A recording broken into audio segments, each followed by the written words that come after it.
Jumpa lagi di Garuda Update. Assalamualaikum warahmatullahi wabarakatuh. Akhir kasus Subang, inilah pra-adegan dari para pelaku di malam pembunuhan Ibu Tuti dan Amalia.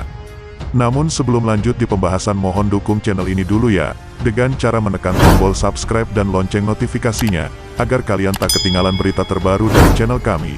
Kalau sudah, mari simak videonya. Halo pemirsa yang setia selalu mengawal kasus Subang, semoga kalian selalu dikasih kesehatan ya.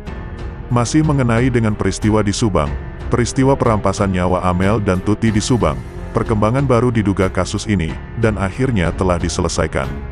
Kasus Subang yang telah menewaskan korban jiwa ibu dan anak sudah memiliki 10 TKP. Pihak Kapolda sangatlah berhati-hati dalam melakukan olah TKP, sampai benar dan juga terbukti untuk mengungkap kasus yang telah menewaskan ibu dan anak di Subang tersebut. Asumsi publik menduga bahwa pelaku dari peristiwa ini tidak lain adalah orang terdekat, melalui analisa dan fakta di lapangan yang terjadi. Menurut analisa YouTuber Wahyu Seno, keterlibatan dalam pembunuhan ini merupakan orang terdekat yang merujuk pada waras saksi kunci, yang saat ini sedang diperiksa oleh tim penyidik. Ia menganalisa kronologi dari fakta dan juga dari asumsi yang ia kumpulkan sebelum malam kejadian peristiwa ibu dan anak di Subang. Berikut kronologi yang telah disampaikan YouTuber Wahyu Seno dari tanggal 17 Agustus tahun 2017 sampai malam sebelum kejadian perkara.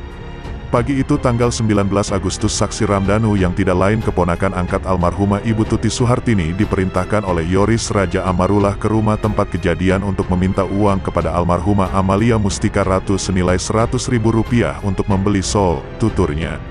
Di tanggal 17 Agustus adalah hari libur nasional, harusnya jika Yoris Raja Amarullah ada keperluan di hari itu bisa ditunda dulu atau tak bisa saat kedua almarhumah ini ke rumah Yoris siang harinya untuk acara liwetan, tuturnya lagi. Dirinya mempertanyakan untuk apakah selotip yang diberikan Danu, untuk keperluan yayasan atau ada maksud lain. Hal ini pun meski dipertanyakan meski menurut hal yang kecil. Kita belum mengetahui lalu hari itu dari mulai pagi Danu datang sampai siang hari aktivitas kedua almarhumah. Kemungkinan almarhumah Amel bermain sosial media dan almarhumah Ibu Tuti mungkin sedang beres-beres rumah, kata Wahyu Seno. Di hari itu pastilah ada beberapa orang yang berkomunikasi dengan almarhumah Amalia Mustika Ratu melalui sosial media ataupun bisa juga secara langsung, menurutnya lagi. Kemungkinan juga berkomunikasi dengan Diki pacar almarhumah Amalia Mustika Ratu ataupun juga bisa dengan Yanti istri Yoris Raja Amarullah atau juga dengan Yoris Raja Amarullah sebelum mereka berangkat ke rumah Yoris. Wahyu Seno menjelaskan. Sedangkan Pak Yosep Hidayah juga ada di rumah tempat kejadian saat itu. Lalu kemudian kedua almarhumah ini ke rumah Yoris untuk acara liwetan atau makan bersama ibunya. Saat itu Pak Yosep tidak ikut, padahal itu acara keluarganya dan Pak Yosep pun saat itu bersantai.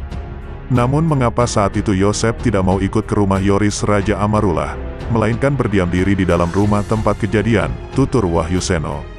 Menurut analisanya, Pak Yosep yang masih ada di dalam rumah kejadian saat sampai tibanya kedua almarhumah dari rumah.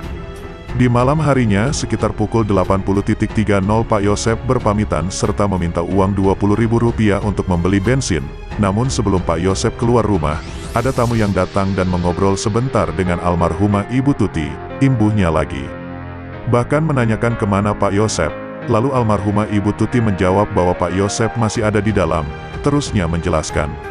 Dan apakah tamu ini memantau Pak Yosep sudah pergi ataukah belum? Setelah tamu ini pergi Pak Yosep barulah keluar dan tidak lama kemudian berpamitan untuk pergi ke rumah istri mudanya, terusnya lagi. Malam itu menurutnya Amalia sedang bermain HP miliknya, dan juga membuat story atau setelah masuk ke dalam kamar untuk bermain game-an. Di malam itu juga, pacar Amel Diki berkomunikasi dengan Amel, hal ini juga disampaikan oleh Diki pacarnya. Namun pagi sampai menjelang malam apakah Diki pacar almarhumah Amalia Mustika Ratu ini tidak berkomunikasi dengan almarhumah Amel melainkan hanya malam sebelum kejadian, ucap Wahyu Seno. Menurut hasil lapor, bahwa almarhumah Ibu Tuti Suhartini meninggal di pukul 1 kurang lebihnya dan juga di pertengahan malam inilah detik-detik pelaku ini melakukan aksinya tersebut. Setelah Diki berkomunikasi dengan almarhumah Amalia Mustika Ratu, dari ilustrasi cerita kronologi ini yang berperan adalah Ramdhanu, Pak Yosep Yoris Raja Amarullah, Yanti istri Yoris Raja Amarullah dan juga Diki pacar almarhumah Amalia Mustika Ratu dan juga tamu yang datang sebelum Pak Yosep keluar dari rumah, menurut penuturan dan dugaan YouTuber ini. Dan mengapa hanya handphone almarhumah Amalia Mustika Ratu saja yang dihilangkan? atau dibawa si pelaku? Jawabannya adalah karena pelaku ada yang berkomunikasi dengan almarhumah Amalia Mustika Ratu sebelum beraksi, jawab Wahyu Seno.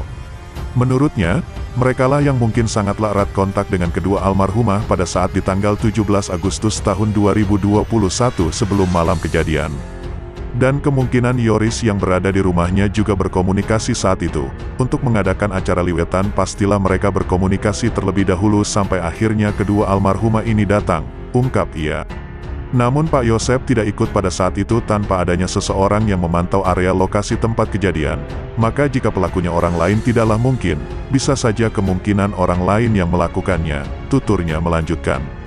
Akses masuk dan juga pantauan situasi lokasi kejadian pastilah adanya orang dekat yang mengetahui jam berapa mereka istirahat, katanya lagi. Kemudian kemana pelaku ini setelah melakukan aksinya harus pergi melalui jalan belakang ataukah lewat depan, imbuhnya lagi menjelaskan. Menurutnya semua ini sudah dipersiapkan dan juga pastilah adanya orang dalam, atau orang yang dekat yang memberikan akses untuk memantau situasi tersebut. Bagaimana menurut kalian? Masukkan di kolom komentar. Sekian dari kami. Wassalamualaikum warahmatullahi wabarakatuh.